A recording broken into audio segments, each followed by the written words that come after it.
আমরা গাঞ্জা খাই না, এই 2 নম্বরই করি না, ওসি সাহেবের দাঁত দাঁড়ি না। ওসি সাহেব তাকে 24 ঘন্টার মধ্যে গাঁটটি গুল করে বিদায় করে দিব, কারণ ঘুমানির জন্য হয়েছে না। যুবকদের জন্য খেলাধুলার ব্যবস্থা এবং খেলাধুলার মাধ্যমে এই আমাদের যে সুস্থ দেশ এই বিশ্বের দরবারে পরিচিত পাইছে এই খেলার মাধ্যমে। আপনারা জানেন আমাদের আরাফাত রহমান কুকু, সারা বাংলাদেশে আরাফাত রহমান কুকু টুর্নামেন্ট হচ্ছে না? কারণ আমার নেতা শহীদ জিয়া রহমান সাহেব উনি অনেক দূরদর্শিতা, উনি আজকে এই যুবক সমাজকে বাঁচানোর জন্যই এই খেলাধুলার জন্য ক্রীড়া মন্ত্রণালয় করেছিল। আজকে যুব সমাজ মাদক আসক্ত হয়ে বিভিন্ন জায়গায় বিভিন্ন রাস্তাঘাটে পড়ে আছে না এমন ঘটনা বহু। আপনি ভাইরা এই কিছুদিন আগেও 141 কেজি 142 কেজি গাঁজা এই আমার গরিপুরে উদ্ধার হয়েছে, প্রশাসন উদ্ধার করছে। 142 কেজি গাঁজা, সোজা কথা না, কিন্তু ময়মনসিংহ জেলাতে আমার মনে হয় এত বড় গাঁজার চক্র কোথাও কোনো উপজেলায় ধরা হয় নাই, এটা গরিপুরে হয়েছে। কাজেই গরিপুরে অনেক গাঁজা থেকে এবার থেকে যত কিছু আছে সব ধরনের ব্যবসায়ী এবং সিন্ডিকেট এই গরিপুর আছে, এই বিভিন্ন ধরনের সিন্ডিকেট এই গরিপুরে আছে। উনি যদি সোচ্চার হয় এই গরিপুরের মাদক বন্ধ হয়ে যাবে, কি ঠিক না? গাঁজা কুর থাকবে না, গাঁজা বিক্রি হবে না, এবা বিক্রি হবে না, কালকে থেকেই বন্ধ হয়ে যাবে। কারণ আমি জানি উনার দূরদর্শিতা। আজকে ওসি সাহেব নাই, থাকলে আমি বলতাম, কেন জানি নাই। এইগুলি মিটিংয়ে উনার থাকার দরকার। উনি কি করতেছে আল্লাহ গাফুর রহিম জানে। এটি হইলো আসল, ওনার জানতে হবে, বুঝতে হবে, কাজ করতে হবে। দৌড়াদৌড়ি চুরাচুরি কি করতে আছে এটা আমরা বহুত জানি, কই কি করতে আছে, বহুত ধরছে। ছাত্রটিকে এই দেশে মিছিল করে লাই 2টা লোক ধরে আনছে, আর বিভিন্ন থানায় 20টা 50টা করে লোক ধরতেছে। আজ কেন নাই, থাকলে আমি ওনাকে ধরতাম। যাক, পরিবর্তন সমাজ যখনই পায় আমি অনুমোদনকে বলবো তাকে অবশ্যই রাখতে হবে।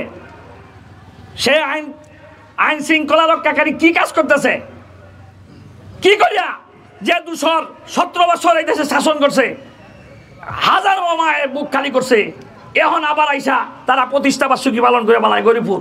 আইন শৃঙ্খলা সজাগ থাকতে হবে না? আমি বলতে চাই আজকে উনি অনেক দক্ষ, উনার দূরদর্শিতার মাধ্যমে এই গরিপুর যেন এই আওয়ামী লীগের দূষর যেন আর না তাকে আশা রাখবো ওনার কাছে। আর জানে কোনো প্রোগ্রাম এমনভাবে গরিপুর পালন করতে না পারে, আমরা ইউনিকে দায়িত্বে আপনার অফিসে বলে দিবেন। সামনাসামনি আমি তাদের আরেকবার ধরছিলাম, ওসি সাহেবকেই ডাক্তার তাকে বলবেন, নাহলে আমি তাহলে আরেকদিন পাইলে তাদের ধরবো। কারণ আমরা গাঞ্জা খাই না, এই 2 নম্বরই করি না, ওসি সাহেবের দাঁত দাঁড়ি না।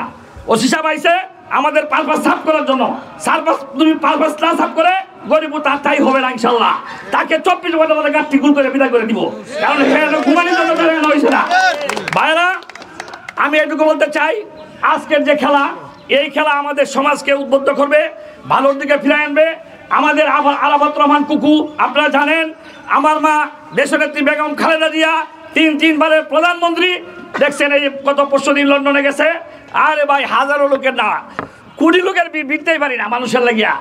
আমাদের সোহেল ভাই ঠ্যাং ভাঙছে, এমন অনেকেই আহত হয়েছে। উনি দেখেন অনেক সুস্থ হয়ে গেছে। উনারে মিথ্যা কারাগারে রাখছিল 17 বছর আটকায়া। আরে ভাই, এই টাকা এখন 15 কোটি হয়ে গেছে, 2 কোটি দেওয়ার মামলা। ভাইয়েরা, আমার মা, আমার নেত্রী সুস্থ হয়ে দেশে ফিরে আসবে, আপনারা সকলেই দোয়া করবেন। আরাফাত রহমান কুকুকে আল্লাহ তাআলা যেন জান্নাতবাসী করে, সে খেলাধুলার মাধ্যমে এই দেশকে বিশ্বের দরবারে পরিচয় করে যে বাংলাদেশের নামক একটা দেশ আছে, এটা বিশ্বে চিনে। কার মাধ্যমে চিনে? এই খেলাধুলার মাধ্যমে চিনে। আমি আজকে যে ভাইয়েরা খেলবো তাদেরকে আমি আহ্বান করব, তোমরা খেলাধুলা একটা সবচেয়ে ভালো, তোমরা খেলাধুলায় এগিয়ে যাবা।